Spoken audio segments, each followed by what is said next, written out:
I remember thinking to myself, I'm going to die one day and I don't want to be sat on my deathbed thinking what I could have done. I quit my career in the police following 10 years of service without any kind of backup plan. And in this video, we're going to talk about exactly what I did and the roadmap I used and what I would do differently if I was still in the job. So for a long time when I was in the police, I was really considering leaving. I was deeply unhappy. And this is something what a lot of police officers tell me and a lot of shift workers tell me. And frankly, a lot of people in different services tell me. How did you do it? So I thought I'd make this video and explain exactly how. And the biggest thing you have to think is that you're not going to die. You're not going to be homeless. There will always be somebody who will put you up for a bit. If you happen to lose your house, there's always a friend you can stay with. You can claim benefits. You can always get another job. If the thing you want to do all falls through, you're not going to die. You're not going to go hungry. Everything will be okay. It won't be ideal, but it will be okay. So we naturally assume that the worst thing that's going to happen is like we're going to lose our lives. Okay, that's not going to happen. So the worst thing is death. You're not going to die. So for a long time, I was in the job. I was getting stressed. I was getting overworked. I was getting overwhelmed. And I decided, I need to leave. I need to leave. And I always wanted to help people. So I thought, okay, well, there's a few things I can do here. I have a skill set. I've always wanted to make YouTube videos. But the difficulty was I always had the organization on my shoulder telling me what I could and couldn't do. And I don't like that. I don't like being told what I can and can't do. I like to have my own freedom and be my own boss. And this is something which I understand a lot of people resonate with, because a lot of the other people, probably the reason why you're watching this video is that you are stuck in an organization or a job which you don't like. And when I left the police, I'd started working for a private company for a few months. And again, the same issues were there. I didn't like what I was doing. I didn't feel valued. The money was crap. And I left that too. And I thought, you know what? I'm going to give myself 6 months. 6 months. I didn't have any savings. I had bills, what needed to be paid. I didn't really have much of an income from what I was doing.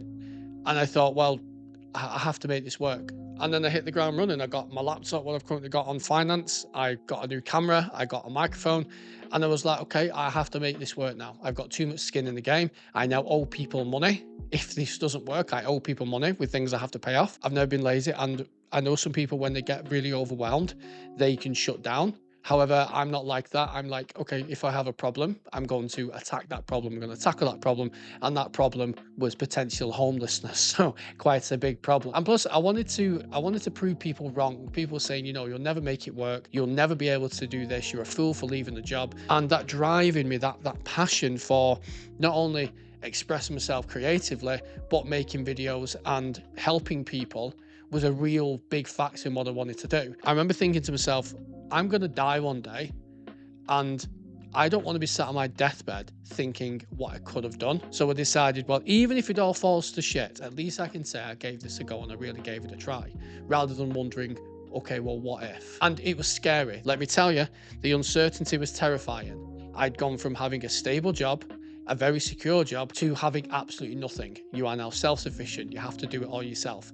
That's a terrifying prospect, which I'd never been in before. And I want to talk about, if I had the time back, what I would have done if I was wanting to stay in the job or leave the job in again, after I've discussed what I did to stay self-employed, stay self-sufficient and become a full-time content creator and author. With my feet against the fire, the first thing what I did was I produced content like crazy. I managed to get my YouTube monetized. I managed to write and publish all on my own. My book, which isn't through a normal publisher. I've done this all on my own. The cover, I had a friend do it. I edited it, got people to edit it who I know. I wrote it myself. I formatted it myself. I released it myself. All this book, all this work is from me. And this helps to pay the bills as well. And you can pick this up in the description too if you wanted to further support me. And one thing about this book what I really liked was it wasn't just a book for me, but it was also a book for the people out there, the people in the police and the services who feel that they're not being listened to and they're being ignored, and a whole plethora of other issues. So as well as me writing this, it made a lot of people feel quite validated and quite happy. And I get so many messages from people who, are really, really happy about what I've done and the content I create too. also really helps them. So I managed to do that and I continued making content, and some videos hit, some videos didn't. And then I started coaching. And one thing I really like about coaching is I have two communities. I have my community, which is for shift workers. Again, if you want to check that out, it's in the description below, but this isn't a plug or anything. And it's there to further support people. So I've gone from being able to support people full time in the job and with what I was doing, to now being able to support people full time how I want to support them and how I would do things differently. And people tell me their issues and their problems, what they're facing. And I'm thinking, if only I had somebody in the job who had this knowledge, who could support me through it, I would have had a better career. Maybe I would never have left. Maybe I would have been able to have a great career until the point to leave, rather than such an extreme transition. And it's about your perspective as well. If it's you want to leave the job and become a multimillionaire straight away, you're probably not going to do that. If your baseline is, so long as I can pay my bills, then that's fine. That really lowers the threshold to the ability to be able to leave and go full time. And that was the first base. Make sure bills are covered. It doesn't matter if I have fancy clothes, doesn't matter if I drive a nice car. I need to cancel some things. I need to change some subscriptions. Maybe my son goes without pocket money for a few months. You know what I mean? Just where can you cut costs? What can you reduce? If it's a case of you have to earn 50 grand before you will even consider jumping, well, then you probably always stay in the same job you're currently in, and you'll always be unhappy. Whereas if you change your perspective and you go, okay, so long as I can pay my bills and I can contribute to the bills, to the household, then great, that's my baseline. As long as I can hit that every month, then I'm good. And over time that started happening. I was earning enough money then to pay the bills and to put fuel in the car and to pay for my gym membership and to be able to reinvest into the business. And now I'm fully self-sufficient, and now for a living I get to make YouTube videos, I get to write books, I get to coach shift workers. I now get to help people in a different way, but a way that not only feeds me creatively, but is actually quite helpful and practicable to other people. And another thing is my income is now scalable. I'm no longer selling my time for the benefit of somebody else. I'm now investing my time helping people and earning a living from it. But it isn't all easy. I'm not going to sit here and tell you that this is easy. It really isn't. Just recording this video now. I've recently just done a podcast today, and before that I was editing another video of another interview I did. But the key part is I'm now doing something I love to benefit other people, and not just to benefit an organization which will happily get rid of you in a heartbeat if it means saving money. But if I was still in the police and I wanted to stay in that career, what would I have done differently? I would have treated my body seriously. I would have treated my fitness seriously. My sleep and my mental health would have taken care of that a lot more, because God knows I let that go to rack and ruin at times. I would have made the most of my time off. I would have spent more time with friends, more time with family, more time doing things I enjoyed. So if you're in the emergency services or shift worker, or you're in a career which you're not quite enjoying, the thing what I would say is, start building something now, just quietly in the background, just on your days off. Maybe if you just do an hour a day or half an hour a day, or maybe just on the weekend, whenever your time allows.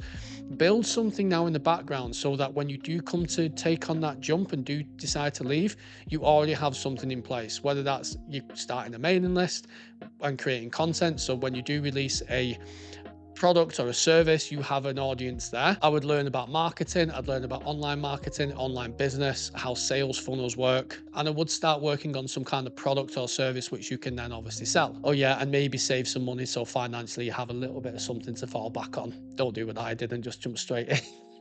And this is the biggest takeaway for me, is you only get one life, and you want to live life as best you can. You will die one day. You are going to die one day. One day you will not exist on this planet anymore. And you want to be there on your deathbed, and you want to be able to say, I tried my absolute best. I took risks. I did something which I didn't think would work, and either it did work or it didn't work, but at least I tried. You want to go to your grave with as many regrets as possible. And that's not a morbid thing to say. Yeah, I think it's quite inspiring. And yes, if you were to leave your job and you were to start a business, it is hard. It is difficult. I'm not one of these people who will say, it's easy and you just need to follow these 3 simple steps. Like, no, it's a grind. I work many hours, but it's all for me, and it feeds my soul. It feeds me creatively. And I'm not selling my soul and my time for an organization that frankly doesn't care about me, or a private company that doesn't care about me. So yeah, I hope this video was enjoyable. If you enjoyed this video, then please subscribe to the channel. It means a lot. And best of luck for everything for the future. Until next time, see you later.